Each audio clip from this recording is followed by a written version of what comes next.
ఏందమ్మా లే సురుకులాడుతున్నావు? పోతున్నావు లే సురుకులాడుతున్నావు ఏందమ్మా? నీకు విషయం తెలుసా? ఆ ఇంతకుముందు మందు బంద్ చేయమని ఆడవాళ్ళందరూ పంచాయతీ పెట్టుకురు కదా.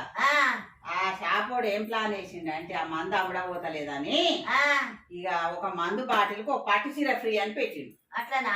ఇప్పుడు బంద్ చేసిన వాళ్ళందరూ లైన్ కట్టిరాడ. నేను కూడా పోతా, దెబ్బ పోతా. మా దోస్తులందరూ పోయిరాట.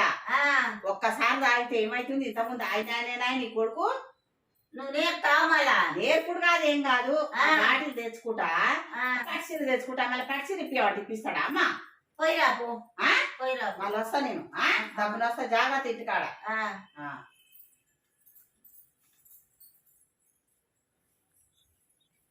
2 గంటల తర్వాత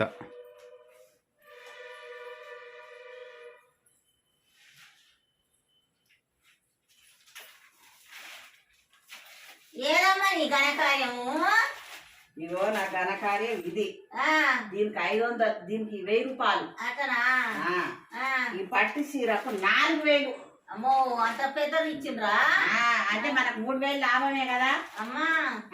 అంత లైన్ కట్టిరాడా. మా దోస్తులు ఎప్పుడో పోయిరు, ఊరంతా ఆన్నే ఉండు. మరి అతనా? ఒకసారి తాగితే ఏమైతుంది? ఒక పట్టు చీర వచ్చే.